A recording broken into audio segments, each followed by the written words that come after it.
प्रकरण क्रमांक 5. नवी सवय लावून घेण्याचा उत्तम मार्ग. इंग्लंडमध्ये 2001 साली काही संशोधकांनी 248 लोकांना व्यायामाची सवय लावण्याचा 2 आठवड्यांचा वर्ग घेतला होता. लोकांचे 3 गट पाडले होते. पहिल्या गटातील लोकांना फक्त ते केव्हा किती व्यायाम करतात त्याची नोंद ठेवायला सांगितले होते. दुसऱ्या गटालाही ते किती वेळा व्यायाम करतात त्याची नोंद ठेवायला सांगितले होतेच. शिवाय त्यांना व्यायामाचे फायदे या विषयावरील काही लेख, पुस्तके वगैरे वाचायला दिली होती. संशोधकांनी त्या लोकांना एकत्र आणून हेही समजावून सांगितले होते की ठराविक व्यायाम नियमितपणे करण्याने रक्तवाहिनीत रक्ताची गाठ तयार होण्याचा, हृदयविकाराचा धोका पूर्णपणे टळतो. हृदयाचे आरोग्य उत्तम प्रकारे सुधारते. तिसऱ्या गटातील लोकांनाही लेख वाचायला दिले होते. दुसऱ्या गटाप्रमाणेच संशोधकांनी त्या गटालाही व्यायामाचे महत्त्व व फायदेही समजावून सांगितले होते. पण त्याबरोबरच त्यांना त्यानंतरच्या आठवड्यात रोज कुठे, केव्हा, किती, कोणता व्यायाम करणार याचे एक वेळापत्रकही बनवायला लावले होते. या गटातील प्रत्येकाला वेळापत्रकाच्या वर पुढील वाक्य लिहायचे होते. पुढील आठवड्यात मी रोज पुढील वेळापत्रकानुसार कमीत कमी 20 मिनिटे व्यायाम करणारच आहे. वर्गाच्या अखेरीस असे दिसून आले की पहिल्या व दुसऱ्या गटातील 35 ते 38% लोकांनी प्रत्येक आठवड्यात एकदा तरी व्यायाम केला होता. हे लक्षात घेण्यासारखे आहे की दुसऱ्या गटातील लोकांना त्या विषयावरील साहित्य वाचायला देण्याचा, मुद्दाम एकत्र बोलावून व्यायामाचे फायदे समजावून सांगण्याचा काहीही जास्त फायदा झालेला नव्हता. त्या गटातील व्यायाम करणाऱ्यांची टक्केवारी पहिल्या गटाइतकीच होती. तिसऱ्या गटातील प्रत्येक आठवड्यात एकदा तरी व्यायाम करणाऱ्यांची टक्केवारी मात्र पहिल्या आणि दुसऱ्या गटाच्या टक्केवारीच्या दुपटीहूनही अधिक 91% होती. संशोधकांनी तिसऱ्या गटातील लोकांना जे वेळापत्रक तयार करायला लावले होते आणि त्या तयार केलेल्या तपशीलवार वेळापत्रकावर जे वाक्य लिहायला लावले होते त्या प्रक्रियेला संशोधक लक्ष्य साध्याच्या कार्यवाहीची योजना आणि तिच्याशी वचनबद्धता, लिखित वचनबद्धता असे म्हणतात. तुम्ही काय, कुठे, कधी करायचे ते आधीच ठरवून ठेवता, योजून ठेवता. दुसऱ्या गट शब्दात सांगायचे तर विशिष्ट सवय कशी राबवायची हे आधीच नक्की करता आणि त्याप्रमाणे वागण्याबद्दल स्वतःला बजावूनही सांगतात. सवयीची कृती करायला लावणारे संकेत अनेक रूपात मिळत असतात. कधी खिशातील फोन वाजतो, कधी चॉकलेट चिप्सचा मोहक वास येतो, तर कधी रुग्णवाहिकेचा भुंगा वाजतो. परंतु सर्वात अधिक संकेत मिळतात ते वेळ आणि स्थळ या 2 स्वरूपात. लक्ष्य साध्याची कार्यवाही या दोन्ही प्रकारच्या संकेतांचा पुरेपूर वापर करते. सर्वसाधारणपणे बोलायचे झाल्यास लक्ष्य साध्याच्या कार्यवाहीची योजना आणि तिच्याशी वचनबद्धता म्हणजे हे ठरवणे की अमुक एका परिस्थितीत मी तमुक एक कृती करेन. लक्ष्य साध्याच्या कार्यवाहीची योजना आणि तिच्याशी वचनबद्धता लक्ष्य साध्य करण्याच्या बाबतीत अत्यंत परिणामकारक ठरते, असाच शेकडो संशोधनांचा निष्कर्ष आहे. मग ती वचनबद्धता तुम्ही फ्लूचे इंजेक्शन कधी घ्यायचे आहे किंवा तुमच्या कॉलोनोस्कोपीसाठी डॉक्टरांना कधी भेटायचे आहे त्याची तारीख व वेळ केवळ स्मरणशक्तीवर न सोडता ती लिहून ठेवण्याच्या स्वरूपातही असू शकते. अशी योजना आणि वचनबद्धता असली की लोक त्यांचा अभ्यास करणे, ठरलेल्या वेळेवर झोपणे, धूम्रपान न करणे, वापरलेल्या जास्तीत जास्त वस्तू पुन्हा वापरण्याच्या प्रक्रियेसाठी आवर्जून बाजूला काढून ठेवणे यासारख्या सवयी कटाक्षाने, कसोशीने पाळण्याची शक्यता कितीतरी पटीने वाढते. मतदानाच्या बाबतीत केल्या गेलेल्या संशोधनातून असे दिसून आले आहे की तुम्ही मतदान केंद्राला कोणत्या रस्त्याने जाणार आहात, सकाळी, दुपारी, कधी जायचे ठरवत आहात, कोणती बस घेणार आहात, अशासारख्या मतदारांच्या कृतींना चालना देणाऱ्या प्रश्नांची उत्तरे त्यांना द्यायला लावून मतदारांची लक्ष्य साध्याच्या कार्यवाहीची योजना आणि तिच्याशी वचनबद्धता साधली तर मतदानाची टक्केवारी लक्षणीय वाढते. कर भरण्याच्या बाबतीतली सर्व माहिती, कर भरण्याची जागा, तेथे पोहोचण्याचा मार्ग, कामाच्या वेळा, अंतिम तारखा, उशीर झाला तरी कर भरण्याच्या विशेष सोयी, कर भरणा करण्याबद्दलच्या सूचना थेट आणि स्पष्टपणे नागरिकांपर्यंत पोहोचवण्याच्या सरकारी योजनेतूनही तशीच वचनबद्धता साधल्याने त्याही चांगल्याच यशस्वी ठरल्या आहेत. महत्त्वाचा निष्कर्ष असा, जे लोक नव्या सवयी, नव्या कृती नेमक्या कधी, कुठे, कशा प्रकारे पाळणार, करणार यांची तपशीलवार योजना आखतात ते त्या सवयी हमखास पाळण्याचे, त्या ठरवलेल्या कृती करण्याचे प्रमाण खूपच जास्त असते. परंतु फार लोक अशी मूलभूत आखणी न करता, तपशीलवार योजना तयार न करताच सवय बदलण्याचे प्रयत्न करतात. आपण स्वतःला सांगतो, मी आता आरोग्यकारक अन्नच खाणार आहे किंवा मी खूप लिहिणार आहे, पण ते काय, कसे, केव्हा हे काहीच ठरवत नाही. आपण सगळ्या गोष्टी आपोआप घडतील असे धरून चालतो, दैवावर सोडतो. राहील लक्षात माझ्या, वेळेवर, बरोबर तसे करावेसे वाटेलच मला असे समजून चालतो. मला खूप जास्त काम करायचे आहे, उपयुक्त काम करायचे आहे, मला मतदान करायचे आहे यांसारख्या पोकळ बिनबुडाच्या इच्छांना लक्ष्य साध्याच्या कार्यवाहीची योजना आणि तिच्याशी वचनबद्धता बाजूला सारते आणि अतिशय पद्धतशीर वेळापत्रकासकट तपशीलवार निश्चित भक्कम कृती योजना तयार करते. अनेक लोक स्पष्टता किंवा निसंदिग्धता आणि अंतप्रेरणा यांच्यात गल्लत करतात. ते आतून प्रेरणा मिळत नाही अशी सबब सांगतात. पण खरी गोष्ट ही असते की त्यांना काय करायचे याविषयी स्पष्टता नसते. काही जणांना कधी कुठे काय करायचे हे स्पष्ट नसते, माहीतही नसते. काही लोक अशा संदिग्ध अवस्थेत सुधारणा घडवून आणण्याच्या योग्य वेळेच्या संधीच्या शोधात संपूर्ण आयुष्य वाया घालवतात. एकदा का लक्ष्य साध्याच्या कार्यवाहीची योजना आखली आणि तिच्याशी वचनबद्धता साधली की मग अंतप्रेरणेची मनाने त्यासाठी उद्युक्त करायची वाट पाहावीच लागत नाही. आज मी पुढचे प्रकरण लिहिणार आहे का? आज मी सकाळी ध्यानाला बसणार आहे का? की जेवण झाल्यावर? असे प्रश्न पडतच नाही. कृतीची ठरलेली वेळ झाली की ती हातून घडते. त्यासाठी मनाचा निश्चय वगैरे करण्याची गरजच पडत नाही. बस तुम्ही जिच्याशी वचनबद्ध आहात ती आखलेली योजना पार पाडायची एवढंच उरते. हे धोरण अवलंबण्याचा सोपा मार्ग म्हणजे खालील वाक्यातील या आणि हीच्या ठिकाणी निश्चित गोष्टी लिहिणे. मी यावेळी या ठिकाणी ही गोष्ट करणार आहे. ध्यान. मी सकाळी 7 वाजता स्वयंपाकघरात ध्यानाला बसणार आहे. अभ्यास. मी सकाळी 7 वाजता माझ्या झोपायच्या खोलीत बसून 20 मिनिटे स्पॅनिश भाषेचा अभ्यास करणार आहे. व्यायाम. मी सकाळी 5 वाजता गावातील व्यायामशाळेत जाऊन 1 तासभर व्यायाम करणार आहे. जोडीदार. मी माझ्या नवऱ्यासाठी बायकोसाठी सकाळी 8 वाजता स्वयंपाकघरात 1 कप चहा करणार आहे. अशा सवयींचा प्रारंभ करायला योग्य दिवस सापडत नसेल तर आठवड्याच्या किंवा महिन्याच्या किंवा नव्या वर्षाच्या पहिल्या दिवसाचा शुभ मुहूर्त गाठावा. अशा एखाद्या दिवशी आरंभ केल्यावर यश मिळण्याच्या खूपच आशा असतात. यशाची आशा हे कृतीची सुरुवात करायला फार मोठे सबळ कारण असते. अशी योजनाबद्ध शुभ मुहूर्तावर केलेली सुरुवात खूपच प्रेरक असते. लक्ष्य साध्याच्या कार्यवाहीची योजना आणि तिच्याशी वचनबद्धता या धोरणाचा आणखी एक फायदा असतो. अशा प्रकारच्या योजनेतील लक्ष्यही स्पष्ट असते आणि ते साध्य करण्याचे स्थळ, काळ, वेळ, कृती या गोष्टीही इतक्या स्पष्ट निश्चित असतात की त्यानुसार काही काळ कृती केल्यानंतर त्यापेक्षा निराळ्या, त्यात बाधा आणणाऱ्या, प्रगती रोखणाऱ्या, तुमचे लक्ष विचलित करणाऱ्या, तुम्हाला पथभ्रष्ट करणाऱ्या कोणत्याही गोष्टीला अडथळ्याला तुम्ही निग्रहाने नाकारता. योजनाबद्ध प्रवासाच्या मध्येच येऊ देत नाही. एरवी सहसा आपण लहान लहान सवलतींना, आडमार्गांना हो म्हणतो, कारण आपण आपली योजना पूर्णपणे बंधनकारक करून घेतलेली नसते. अशा वेळी काय करायचे हेही आपले ठरलेले नसते. आपली स्वप्ने जेव्हा स्पष्ट नसतात, ध्येय निश्चित नसते, तेव्हा काही अपवाद सामावून घेण्याकडे आपला कल असतो आणि तसे करताना आपल्या ध्येय व यशप्राप्तीसाठी आवश्यक असलेल्या गोष्टी आपण सोयीस्करपणे कधी नकळतही बाजूला ठेवत असतो.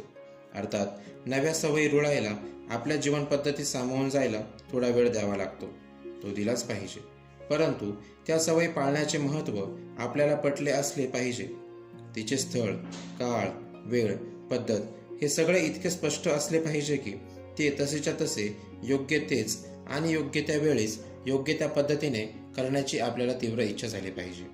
मग त्या मागचे कारण आपण नेमकेच सांगू शकलो नाही तरी जेसन ज्वाइंग या लेखकाने म्हटले आहे की हे अगदी उघड आहे की तुम्ही कधीच नीट लक्ष दिल्याशिवाय तुमचा रोजचा व्यायाम करत नसाल, परंतु नेहमीची खुणेची घंटा वाजली की जसा कुत्रा शेपटी हलवू लागतो, लाळ गाळू लागतो, तसेच तुमची रोजची ठरलेली व्यायामाची वेळ झाली की तुम्हाला आपोआपच आतून अस्वस्थ व्हायला लागत असेल.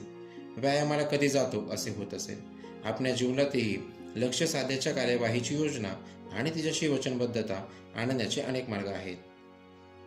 मी स्टॅनफोर्डमधील प्राध्यापक BJ फॉग यांच्याकडून एक मार्ग शिकलो आहे. त्याला मी अग्रमान देतो, सर्वात जास्त पसंती देतो. त्याला मी सवयींची साखळी जोडणे असे म्हणतो. तुमच्या सवयींचे अंतर्बाह्य परीक्षण करण्याचा साधा सोपा मार्ग, सवयींची साखळी जोडणे. फ्रेंच तत्वज्ञ डेनिस डिड्रो याने त्याचे जवळजवळ सगळे आयुष्य गरिबीत काढले, पण 1765 सालातील एका दिवशी त्याचे जीवन आमूलाग्र बदलले. डिड्रोच्या मुलीचे लग्न ठरले होते, पण त्यासाठी लागणारे पैसे त्याच्याजवळ नव्हते. तो पैशाने गरीब होता, पण ज्ञानाने श्रीमंत होता. जगातील सर्व विषयांची समग्र माहिती देणाऱ्या त्या काळातील सर्वात परिपूर्ण अशा एन्सायक्लोपीडिया विश्वकोश या ग्रंथाचा तो लेखक, सूत्रधार होता. डिडरोच्या या आर्थिक समस्येची वार्ता जेव्हा रशियाची सम्राज्ञी कॅथरीन द ग्रेट हिच्या कानावर गेली तेव्हा तिला फार दुःख झाले, सहानुभूती वाटली.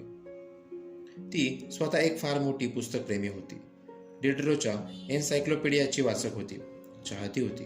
तिने डिडरोच्या खाजगी पुस्तकांचा साठा 1000 पौंडांना विकत घेण्याचा प्रस्ताव पाठवला. त्यावेळचे 1000 पौंड म्हणजे आजचे 1.5 लाख पौंड. डिडरोने प्रस्ताव स्वीकारला. मिळालेल्या पैशातून मुलीच्या लग्नाचा खर्च तर केलाच, शिवाय उरलेल्या भरपूर पैशातून स्वतःसाठी किंचित नारंगी रंगाची झाक असलेला लाल रंगाचा एक पायगोळही जगाही विकत घेतला होता. डिडरोचा नवा जगा अतिशय सुंदर तर होताच, पण त्याच्या जवळच्या इतर कपडे, वस्तू, गोष्टी यांच्या मानाने फारच निराळा, त्याच्या घरात न शोभणारा वाटत होता. त्याचे हे निरीक्षण त्याने असे शब्दबद्ध केले आहे: माझ्या जवळच्या इतर गोष्टी आणि तो नवीन झगमगता जगा यात काहीच साम्य नव्हते, संगती नव्हती, एक सूत्रता नव्हती आणि त्यामुळे त्या ऐटबाज जगाच्या सौंदर्यालाच बाधा आली होती.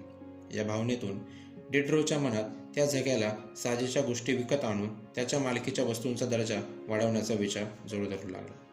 तो तीव्र इच्छेत बदलला.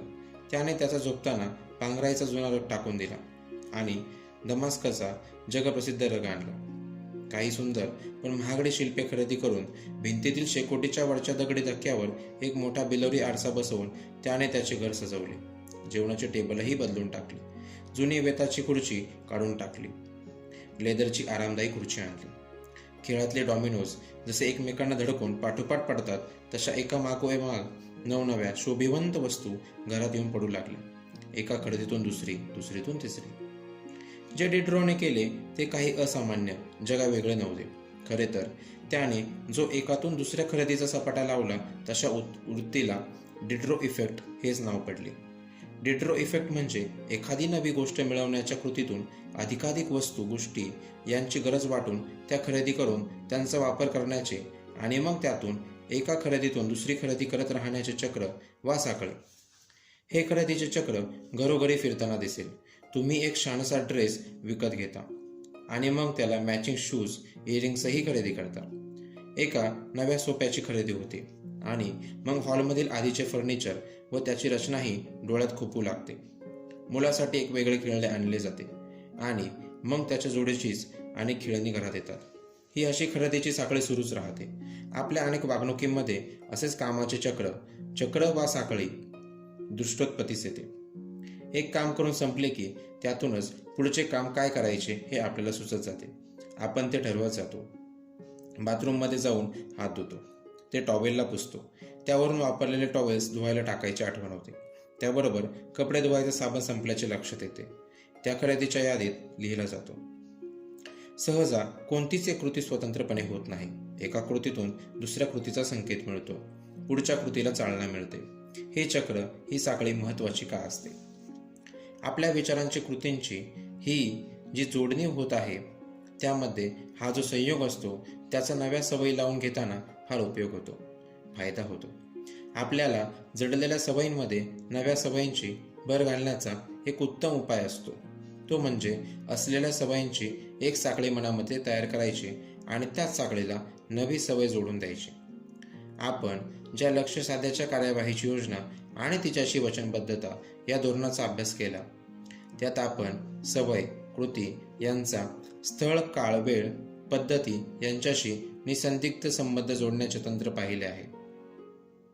त्यातील स्थळ, काळ वगैरेंची जागा आपल्या अंगी मुरलेल्या सवयींनी भरायची. नवी सवय जुन्या मुरलेल्या सवयीशी जोडायची. BJ फॉग याचा एक टायनी हॅबिट्स, छोट्या सवयी अशा नावाचा कार्यक्रम आहे. त्याचा एक भाग म्हणून त्याने ही पद्धत सुचवली आहे. कोणत्याही नव्या सवयीचा संकेत म्हणून आपल्याला एखाद्या सवयीचाच उपयोग करायचा. सवयींच्या साखळीचे सूत्र आहे: आताच्या या सवयीनुसार कृती केली की लगेच त्याच्या पाठोपाठ मी नव्या सवयीचे पालन करेन. उदाहरणार्थ, ध्यान. रोजची सकाळची कॉफी पिऊन झाली की लगेच 1 मिनिट मी ध्यान करणार आहे. व्यायाम. मी घरी आल्यावर रोजच्यासारखे माझ्या ऑफिसमध्ये वापरायचे बूट काढून ठेवले की लगेच मी व्यायामाचा पोशाख चढवणार आहे. कृतज्ञता. मी रोजच्यासारखा रात्री जेवायला बसलो की पहिला घास घेण्यापूर्वी त्या दिवसात घडलेल्या चांगल्या गोष्टींबद्दल मी माझी कृतज्ञता व्यक्त करणार आहे. जोडीदार.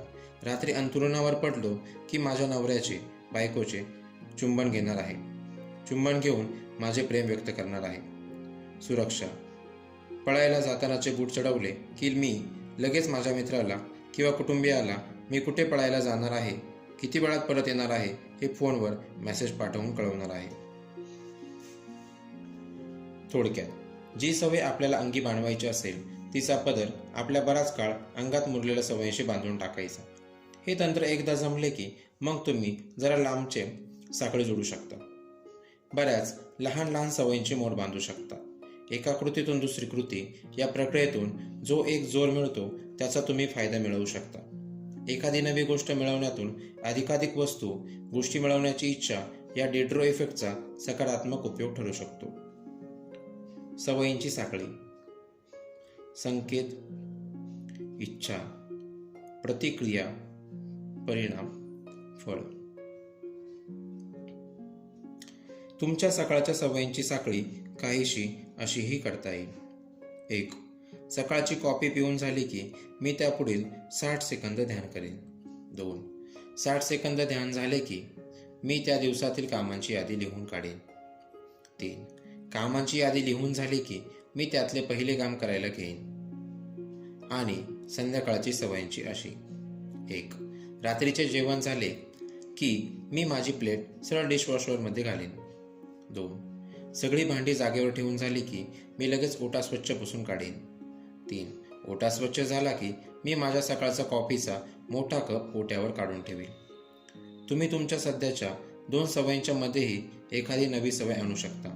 समजा तुमचे सकाळचे वेळापत्रक झोपेतून उठणे, पलंगावरील अंथरूण पांघरून व्यवस्थित गोळा करून ठेवणे, आंघोळीला जाणे असे आहे आणि तुम्हाला रात्री झोपण्यापूर्वी पुस्तक वाचायची सवय लावून घ्यायची असेल तर मग तुम्ही या वेळापत्रकात झोपेतून उठणे, अंथरूण पांघरून व्यवस्थित गोळा करून ठेवणे, एक पुस्तक उशीवर काढून ठेवणे आणि मग आंघोळीला जाणे असा बदल करू शकता.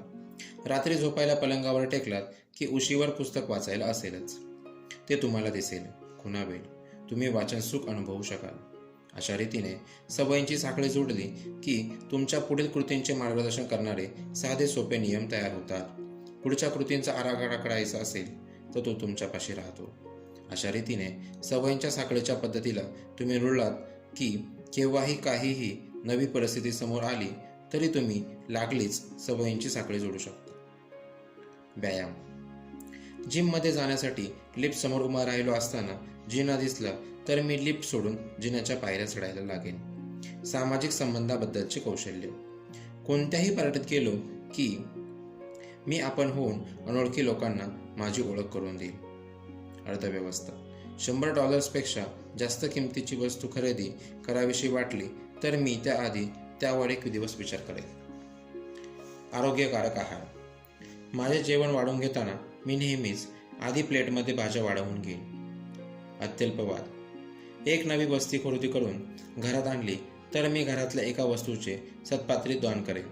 एक आत एक बाहेर. मनस्थिती. फोन वाजला की मी एक दीर्घ श्वास घेऊन स्वतःशी छानसे हसून मग बोलायला सुरुवात करेन. विसराळूपणा.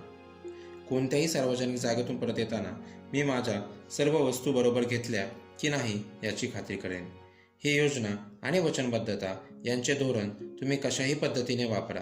आपल्या हातून निश्चितपणे कृती घडवेल. असा संकेत वा सूचना शोधून काढणे हे सवयींच्या घट्ट साखळी जोडण्यामागचे रहस्य आहे, हे लक्षात ठेवा.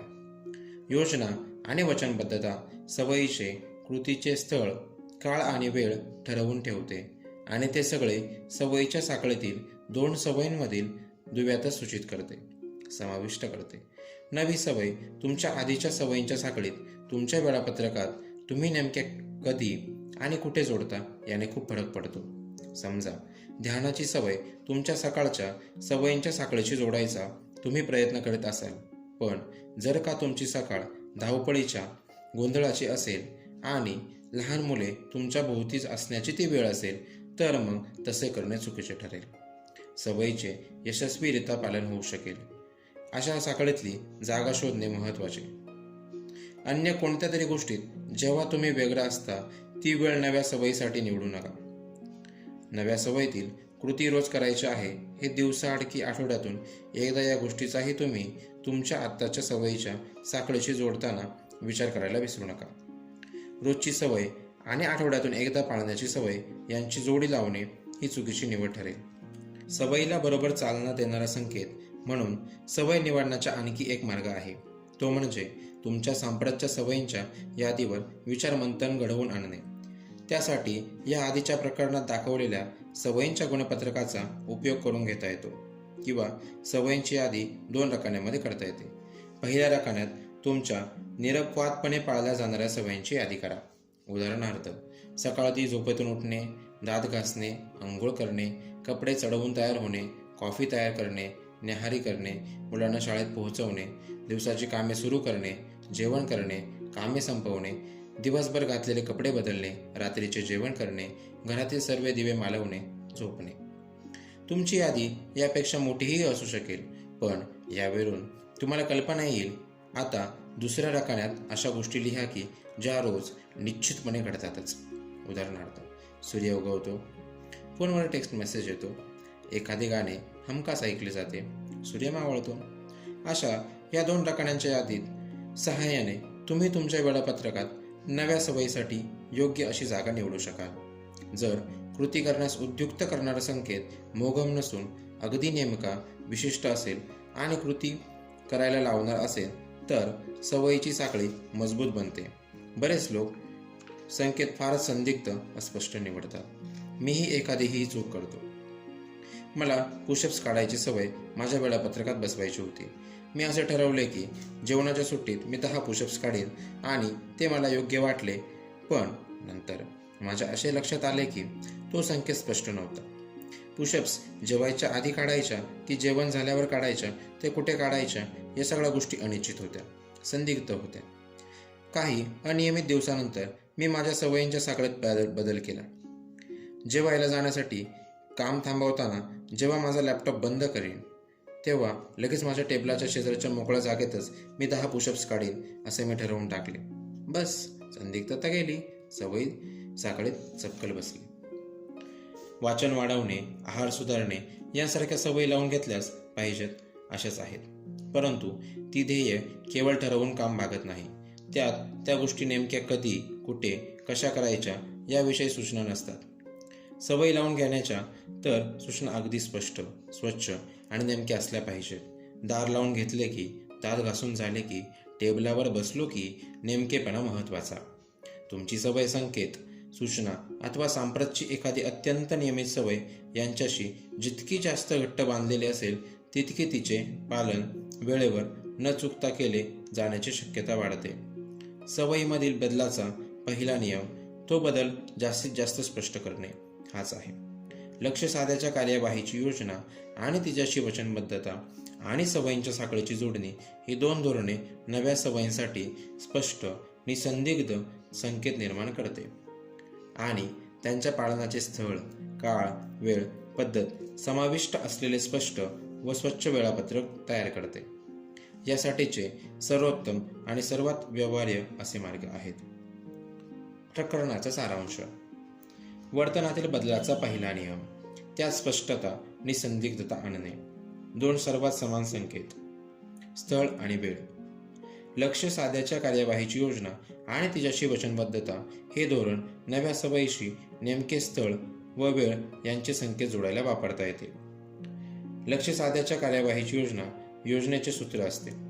मी यावेळी या ठिकाणी ही गोष्ट करणार आहे. नवी सवय जुन्या सवयीशी जोडण्यासाठी सवयींच्या साखळीचे धोरण वापरता येते. सवयीची साखळी जोडण्याचे सूत्र आहे, आत्ताच्या या सवयीनुसार कृती केली लगेच मी नव्या सवयीचे पालन करेन.